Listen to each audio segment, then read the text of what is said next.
welcome to the channel AB Dental Club. Today we are going to explain about the topic retainers in the fixed partial dentures. So coming to the definition of the retainer, it is the part of a fixed partial denture that unites the abutments to the remainder of the restoration. So according to the definition, it is a part of the fixed partial denture which connects the abutments to the remaining of the restoration. So it is used for the stabilization or retention of the prosthesis. So after the making of the prosthesis, this retainer is used for the retention or the stabilization purpose. So it is cemented to the abutment. We have the three parts of the FPD, right? So this retainer is cemented onto the abutment teeth. Coming to the classification, first classification is based on the amount of the tooth coverage. So based on the amount of the tooth coverage, we have the three types. In the three types, the first one is the complete coverage or the full veneer retainers. The second one is the partial coverage or the partial veneer retainers, and the third one is the conservative retainers. So based on the amount of tooth coverage, you have the three types. Now coming to the second classification, based on the mechanism of retention. Based on the mechanism of retention, we have three types: extracoronal retention, intracoronal retention, and the radicular retention. And based on the materials used, which is the third classification, it has the four types: all metal retainers, metal ceramic retainers, all ceramic retainers, and the acrylic retainers. So first coming to the based on the full veneer retainers. So these full veneer retainers covers all the surfaces of the abutment tooth and are the ideal retainers. These full veneer retainers provides the maximum retention. So it is most commonly used for the extensively damaged abutment teeth. So these full veneer retainers, these covers the all surfaces of the teeth. So these are the retainers which provide the maximum retention, and these are most commonly used for the extensively damaged teeth. Next, coming to the partial veneer retainers, they do not involve all the surfaces of abutments like the full veneer retainers. So these less amount of tooth preparation is required when compared to the full veneer retainers.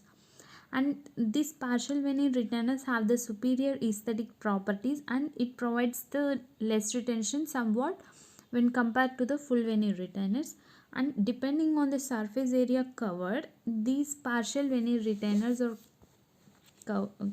classified as 3/4 crowns, reverse 3/4 crowns, 4/5 crowns, 7/8 crowns, and the 1/2 crowns. And coming next, pinlay crowns and pin ledges. So these are the partial veneer retainers. Next, coming to the conservative retainers. These conservative retainers requires the minimum tooth preparation. So these are primarily indicated for the anterior teeth. They cannot accept heavy occlusal loads.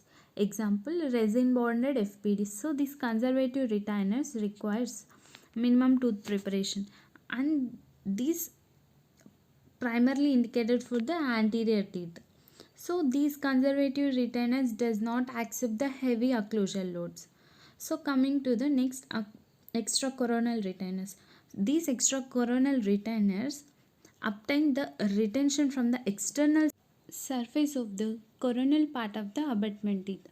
The example for the extracoronal retainers includes full veneer crowns, partial veneer crowns.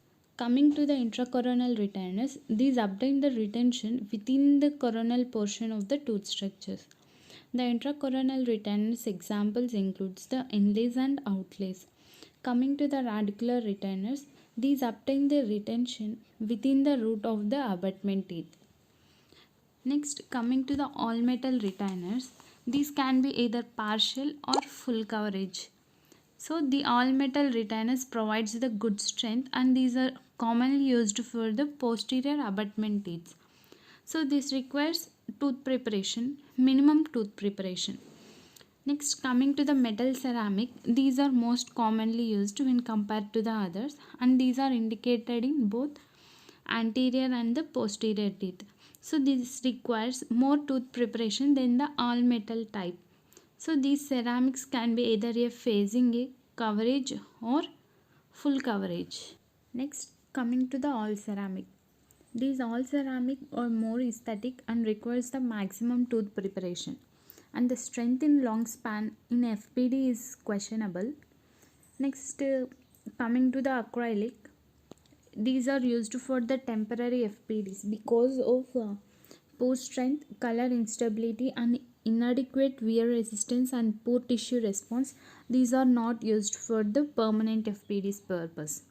Next, coming to the criteria for selection of retainer, and we have the 6 criteria for the selection of retainers, and the first one includes abutment angulations, second one is the condition of the abutment, third one is the aesthetics, fourth one is the preservation of tooth structure, fifth one is the retention, and the sixth one is the cost. Coming to the first criteria, abutment angulations. If the abutments are placed parallelly, full veneer retainers can be placed and single path of insertion can be obtained. If the abutments are not parallel, a partial veneer retainer along with another full or partial veneer retainers can be used to get single path of insertion. So in these abutment angulations, if both the abutments are placed parallel, then we can prefer the full veneer retainers and it can be obtained in a single path of insertion.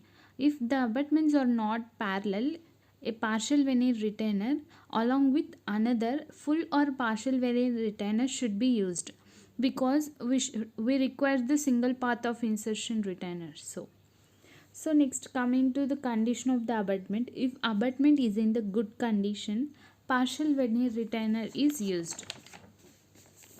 So in case of the endodontically treated abutment, full veneer retainer is the recommended one.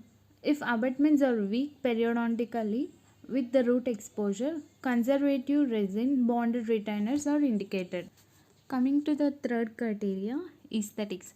So in case of the inadequate pontic space, a full veneer retainer can help better in managing the space. So in case of the it doesn't have any pontic space, in case of inadequate pontic space, a full veneer retainer can be used to manage the space. Next, coming to the fourth one, preservation of tooth structure. Partial veneer preparations are more conservative than the full veneer preparations because partial veneer preparation does not cover all the surfaces.